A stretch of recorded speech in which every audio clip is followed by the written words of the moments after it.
Hello, everybody. This is Dr. David Jockers, and today we're talking about the Cancer Cleanse program. And this is really a program I designed because I've been working with hundreds of different patients from literally all around the world with cancer, as well as many people that come to me because they have a family history of cancer and they want to make sure that they don't get it.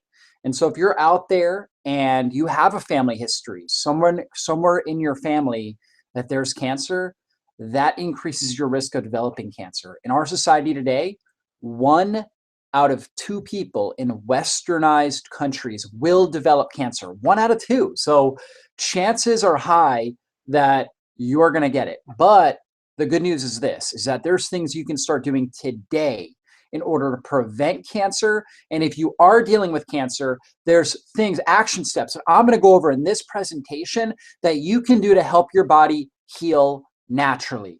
Your body can get well. Cancer is not a death sentence. It is something that we can overcome. We can do it through conventional methods. We can do it through natural methods. We can do it through a combination of conventional chemotherapy, radiation, and natural methods. Whatever you feel like is the best route for you, you can do it, but you've got to know how to take proper care of your body. You've got to know the strategies that I'm going to go over in this presentation. We're going to talk about the best diet for cancer. We're going to talk about cleansing detoxification strategies, how cancer develops in your body, how to create strong, robust cells and a strong, robust immune system to kill cancer cells on a daily basis. The reality is we're either building cancer or we're killing cancer. I'm going to show you how to turn your body into a lean, mean, cancer-killing machine. And so if you don't know me, my name is Dr. David Jockers. I am a doctor of natural medicine. I speak all around the United States at various conferences. I also am in a lot of online health programs like The Truth About Cancer, where I am a featured presenter and a featured writer for the Truth About Cancer website and docuseries. And this is my beautiful wife, Angel. My little boys, David and Joshua. And we live in just outside of Atlanta, Georgia. So if you were in the Atlanta area, come out to my clinic. It's Exodus Health Center. And we'd love to take care of you. We'd love to help you reach your health goals. So let's jump into the cancer cleanse and really the cancer idea. And so we know that in our society, we're told that cancer is genetics, but the research has actually shown that it's not our genes. Genes are important, and if we do have a genetic predisposition to developing cancer or any other disease, then you are at risk. But what we know today is that it's really more about epigenetics, and epi means really surrounding environment, and so that our genes are actually controlled by the environmental stimuli around us, such as our availability of nutrients. If we're nutrient deficient for a long enough period of time, that's going to turn on certain genes that promote disease. Okay, that's obviously a big issue. We got to make sure we've got the nutrients we need. We also need to make sure that we keep our hormones under control. If we're constantly eating foods that are stimulating insulin, we're going to promote more inflammation. We're going to promote poor metabolic flexibility. We're going to have all different types of issues. So it's really about epigenetics and creating the right environment for optimal gene expression. And we know that cancer is constantly developing, that all of us have between 100 and 10,000 cancer cells every single day, right? We're all developing these, and that's normal. But when our immune system is strong, the job of the immune system is to go out to hunt these things out and to regulate them. DNA is being damaged all the time, and cells are replicating abnormally. Normally, there's a check and balance system. Within the cell, we have apoptotic switches, which basically tell the cell to die, right, and no longer replicate. But when the cells do replicate, these abnormal cells, the immune system's job is to hunt them out and regulate them. So really, ultimately, cancer can't establish itself when our immune system is strong.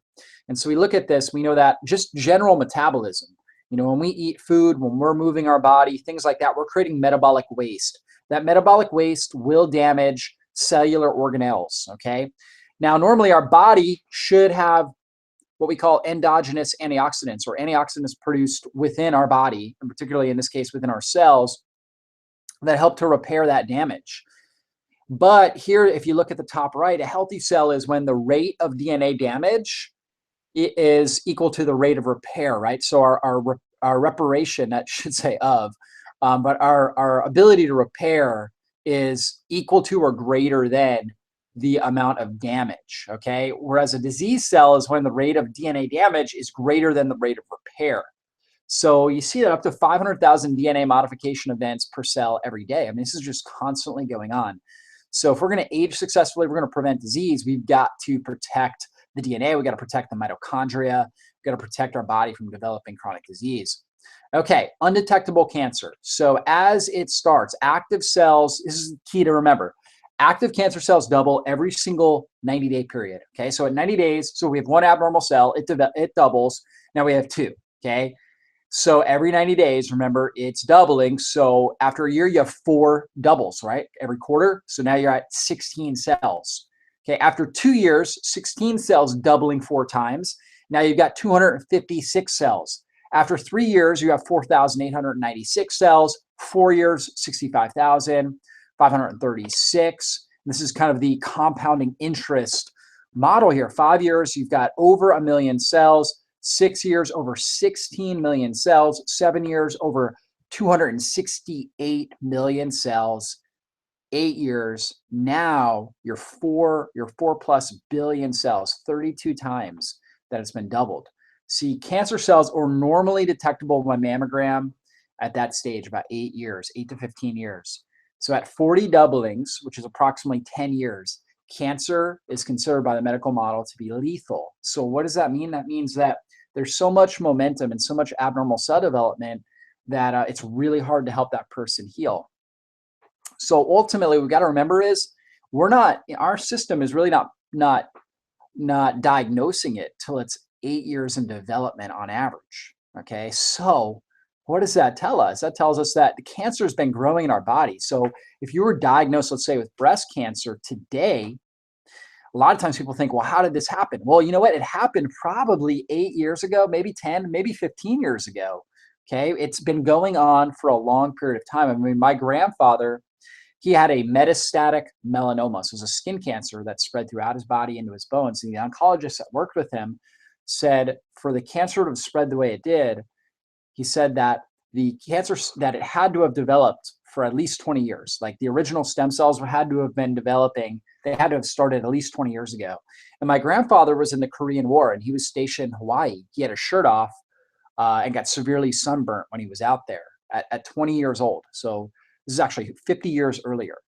And the oncologist heard that story because my grandfather was 71 at this time, 72 when he finally passed. But basically, the oncologist said, yeah, that's probably when the cancer started. So the oncologist was predicting that the original stem cells were probably developed when my grandfather had a severe sunburn at 20 years old.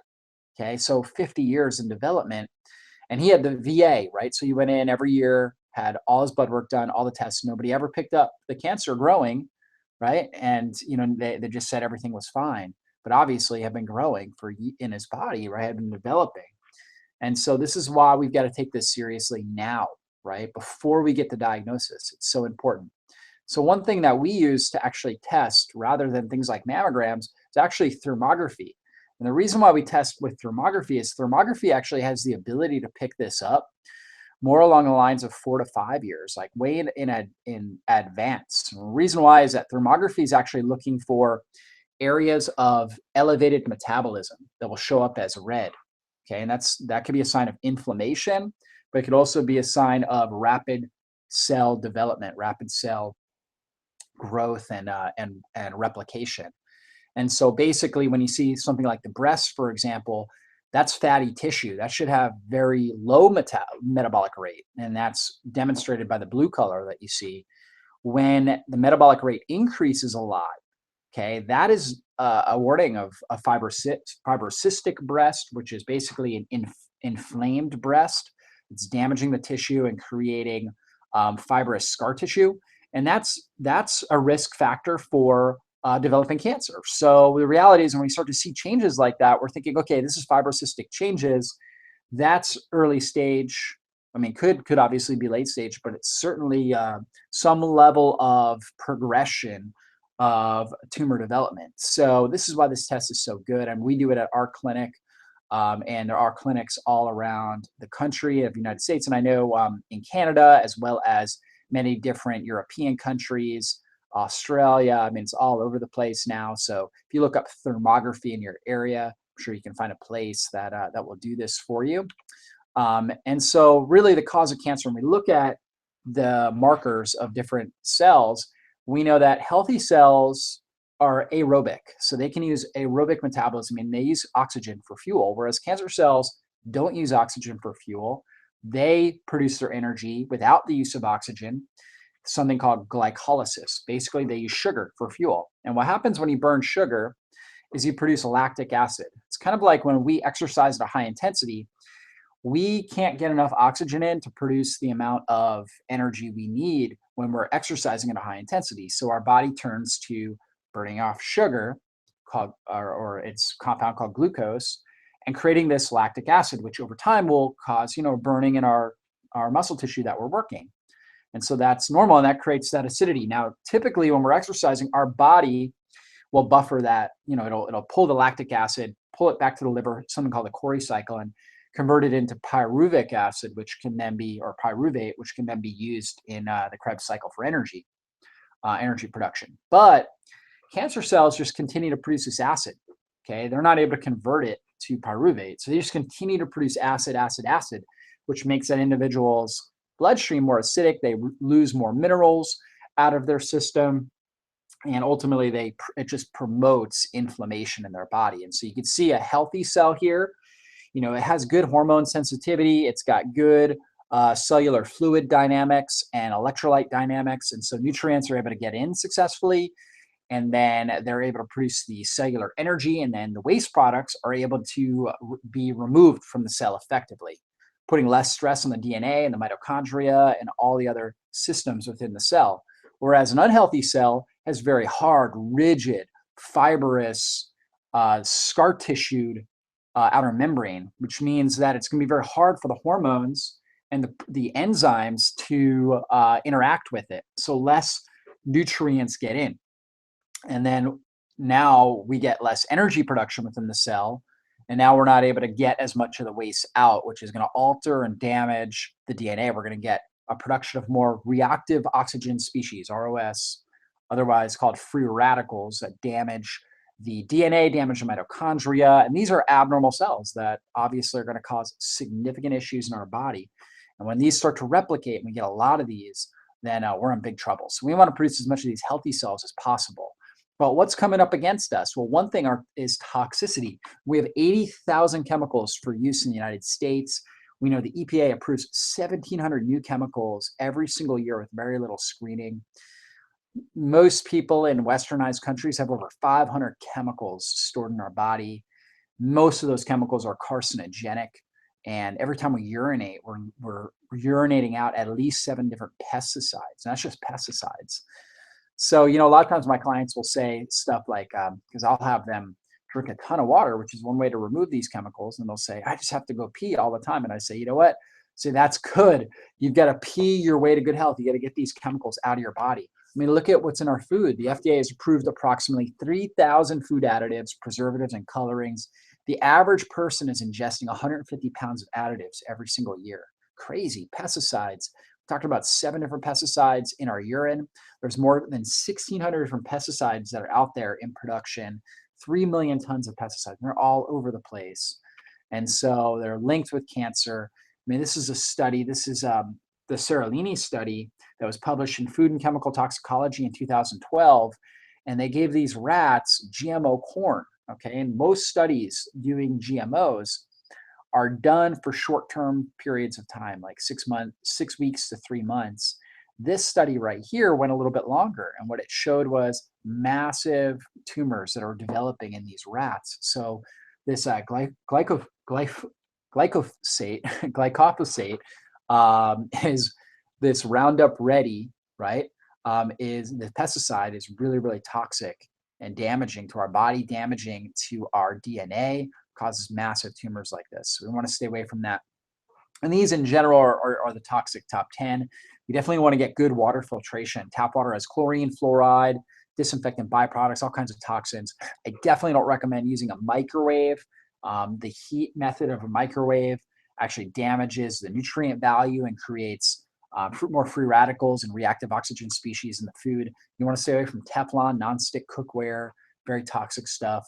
You want to get rid of different toxic household cleaners, get rid of foods with additives and preservatives. We want to get rid of commercial animal products and go with grass-fed, organic, free-range animal products. Get rid of heavy metals, which we can find in things like amalgam fillings, for example. Processed foods have heavy metals. Fish that's high in the food chain, we want to stay away from stuff like that. Aluminum cans also. And we want to get rid of biotoxins. It's going to be things like mold, like household mold, or that we could be exposed to. That would be an example of a biotoxin, or other types of toxins around us, like asbestos and different things like that, different chemical toxins that are out there. And then we want to reduce our exposure to medications and vaccines. These things are definitely problematic for our immune system and can suppress our immunity and cause more inflammation and cancer cell development. Okay, so now let's look at food. We know the food we can eat can either be the safest and most powerful form of medicine or the slowest form of poison. And so we've got to put food that's going to be, in a sense, food as medicine, right? This sort of idea. So we need to put the right food in our body. We know sugar feeds cancer. And so you look at this sheet, this picture right here, you see all these different things. I mean, a lot of these things, when I was younger, I thought actually some of these were very healthy. Like I knew that soda wasn't healthy, but I thought things like Raisin Bran were healthy. I thought the Fig Newtons were healthy because they had figs in them. I thought Gatorade was healthy. This stuff is all loaded with sugar, so you've got to stay away from this. I mean, even the grape nuts and the shredded wheat. You guys see that up in the corner? I mean, most people think grape nuts, shredded wheat, that's like the healthiest cereals. Those are like, the shredded wheats, all the fiber that's in there. But you know what? Those whole grains will actually turn into sugar and feed cancer cell development. Orange juice. I mean, my family, we used to do orange juice all the time growing up, and orange juice is just concentrated sugar, basically. So you've got to stay away from this kind of stuff because it feeds into cancer. We know cancer cells have 10 times more insulin receptors than normal cells. And so they just steal and grab up all the sugar.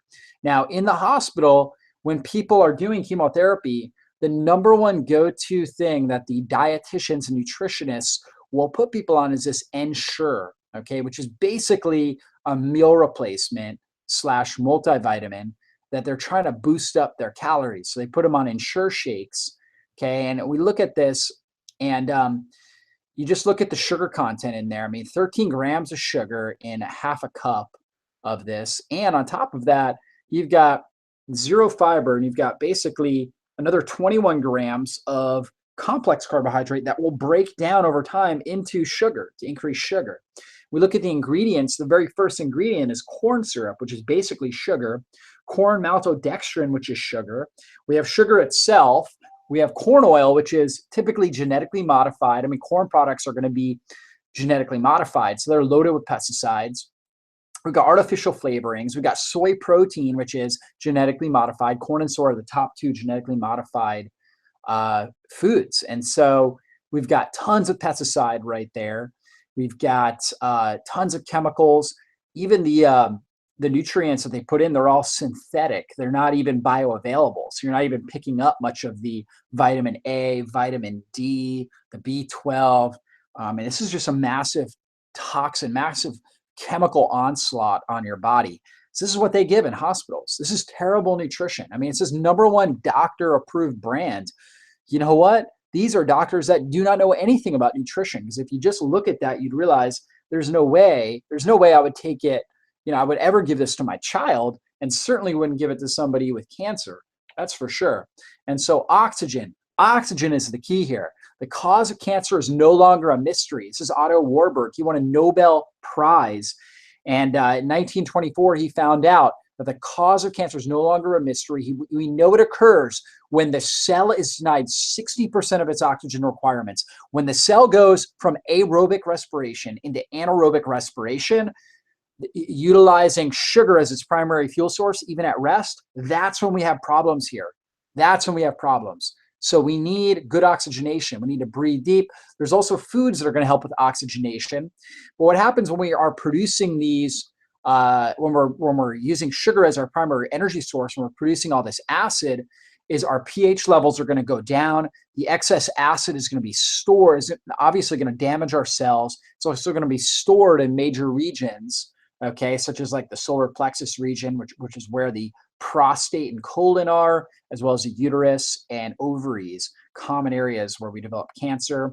Also, it develops in the kind of the breast area, as you can see there with the armpit, even the pancreas, stomach area, and we'll get in that area as well. So, we definitely want to keep our pH neutral, and we want to make sure that we're that in a sense, as we're testing our pH, that we're coming out slightly, basically just slightly acidic, but not super acidic. So you're always going to be excreting some acids out of your saliva as well as your urine.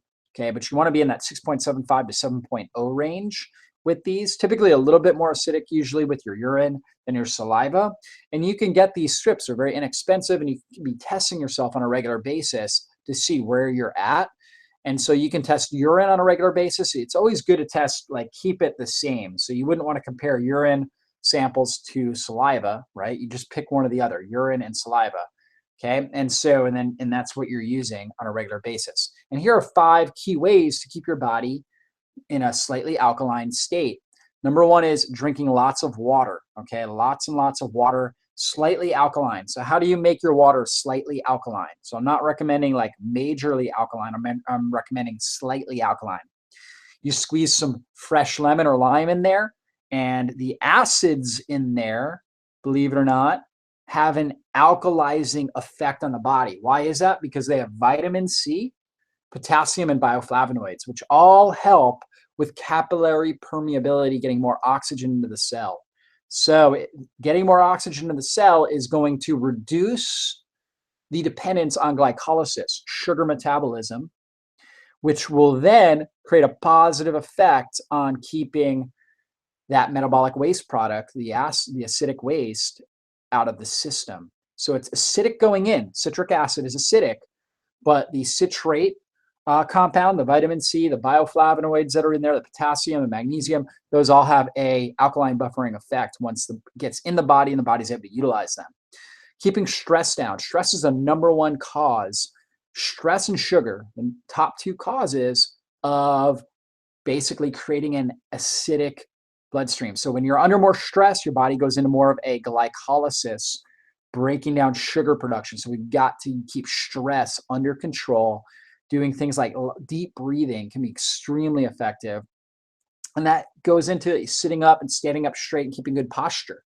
Posture is critical to our breathing mechanics. It's also key for keeping our stress levels under control. When our posture is off and our spine is off, it puts more stress on our body, puts us into that glycolysis. So we're burning sugar and producing acid.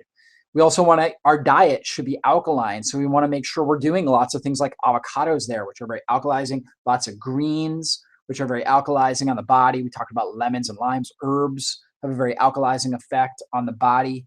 Meat in general is more acidic on the body. However, if we are consuming grass-fed organic meat, then that's going to have a much better effect on our acid-alkaline balance. We do want some acidic foods, so some healthy meat, grass-fed, organic meat can be very healthy and very effective.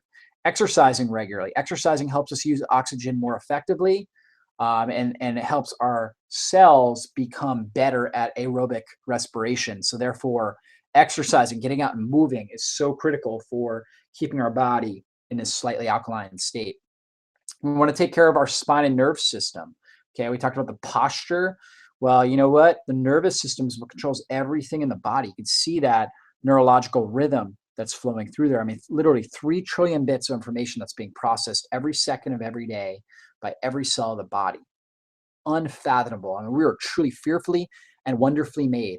And so when our spine and posture is off, it's going to affect and distort this communication pattern, which can then lead to altered ability of the cells to regulate themselves. It's also going to suppress the immune system. So I recommend doing posture exercises. We have a lot on my website, drjockers.com. And as well, I would also recommend seeing a chiropractor as well. floss our teeth, we should be doing spinal exercises on a regular basis, posture exercises to take care of our spine and our nervous system. Okay, green juice. Green juice is a great way to oxygenate our system because it's loaded with chlorophyll. And chlorophyll is what basically is the autotrophic component of plants. So a green plant, okay, so let's think about spinach.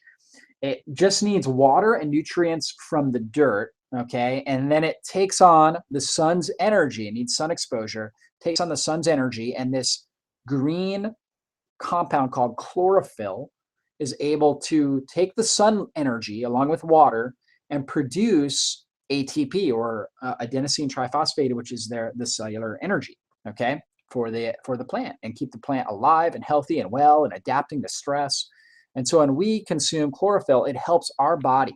Okay, one reason is because chlorophyll, I'm not sure if I have this in here, but chlorophyll is very close in structure to hemoglobin, which is basically the major oxygen carrier in our bloodstream. So chlorophyll helps to cleanse our body, detoxify our body, get us better at utilizing oxygen as our primary energy source. So I recommend getting a lot of chlorophyll into your system on a regular basis so you can do green juices, okay? And in my Cancer Cleanse program, we teach you how to do juicing, also how to blend, how to use your blender, and really make liquid nutrition using greens and different things like that, and avocados and stuff to get a lot of green food nutrition into your body to cleanse your system.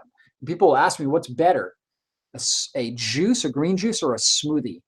Both are great, actually. In fact, a green juice is going to be quick release of nutrients into your body, quick release of that chlorophyll, whereas a smoothie, you're still going to have the fiber in there, so it's more of a slower release, okay? So I'm a fan of doing both, but getting liquid nutrition in general, so powerful for your system.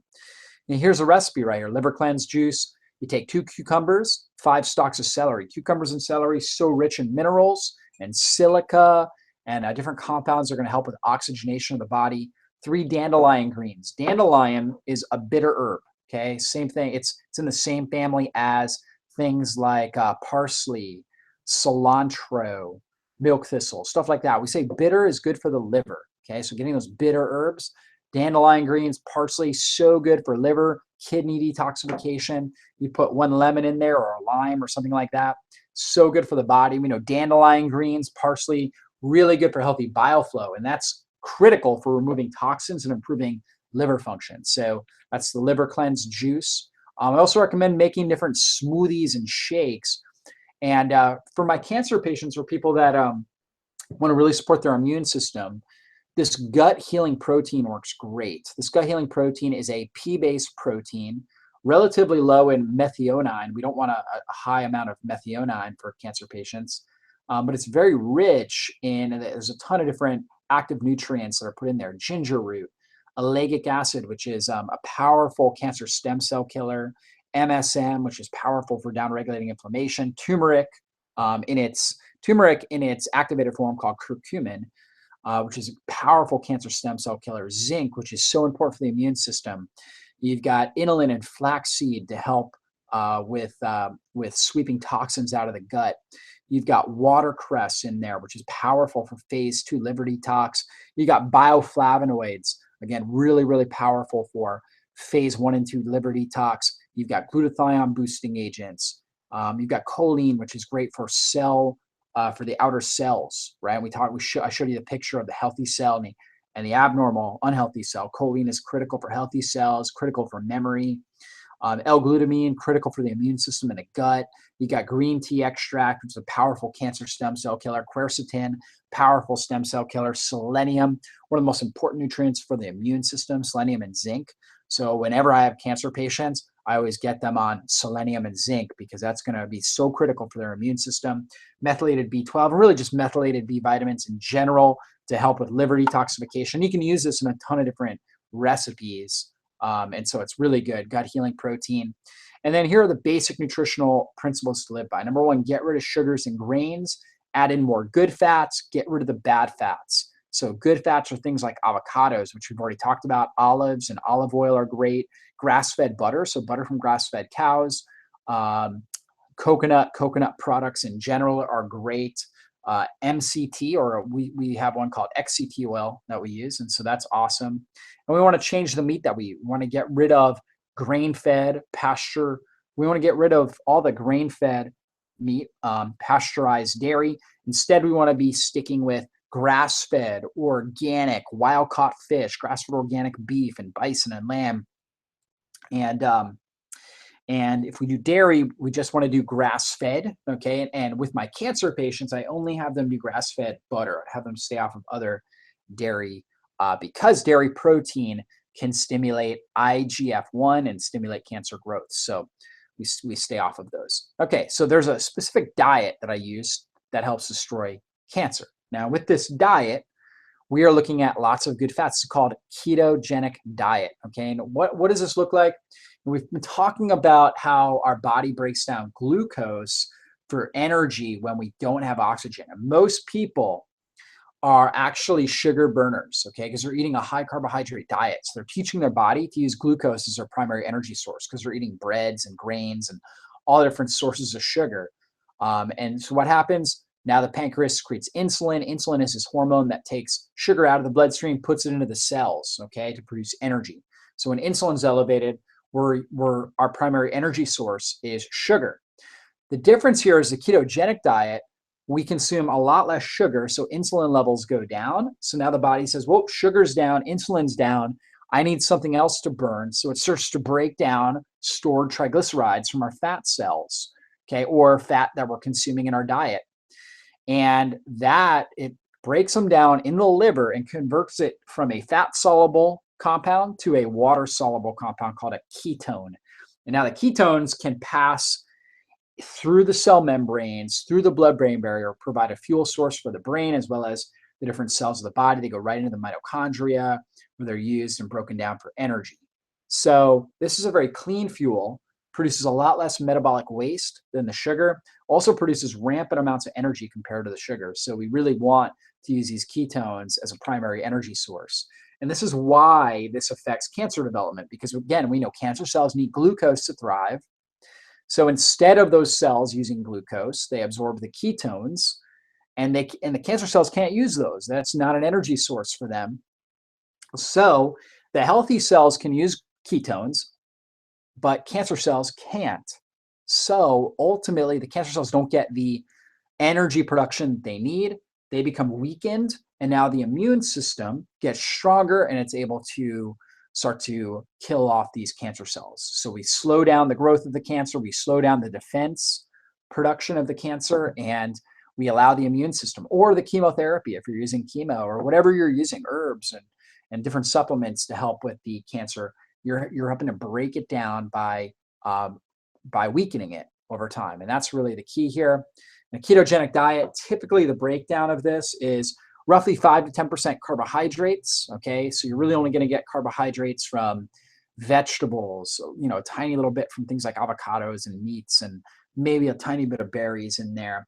But in general, we're going very low carb. We're going moderate protein, okay? So it's not a high protein diet, it's moderate protein, okay? And we're really focusing on fats. Protein typically 20 to 30%, fats 60 to 80%. So lots of avocados, lots of grass-fed butter, lots of coconut oil and coconut products, MCT oil, olives, olive oil, things like that. Those are so rich. Eggs are, well, we do some pasture-raised eggs because they are very rich in fat as well. They fit into this category, so those work well as well to utilize on this diet. Okay, and why else would you want to do a ketogenic diet? Well, in general, it's one of the most powerful ways to reduce inflammation in your body. It helps improve your body's ability to burn fat as fuel. So what does that mean to your stored body fat? Your body uses it for energy. It improves your mental clarity and your sharpness. The better you can become keto adapted, where your body adapts to using these ketones, the more clear your mind will be, the more sharp, and just the faster cognitive acceleration, meaning that the speed of processing increases in your brain. You have lots of energy, your skin clears up, reduces inflammation throughout your body. So you have less inflammation in your skin. You don't have cravings. In fact, you're rarely hungry when you do this. Okay, and I mean, for me, being a ketogenic diet, some days I only eat one time a day, right? And it's not like I'm even like trying to force a fast. I'm just not even as hungry. My body becomes so much more efficient. It also increases the amount of mitochondrial development. Mitochondria are what really help. That's what really produces cellular energy. And that's key because the more mitochondria a cell has, the healthier that cell is. So a ketogenic diet is a mild stress on the body, which causes it to adapt and form more of these mitochondria. Tremendous anti-aging benefits because we reduce overall reactive oxygen species, these free radicals.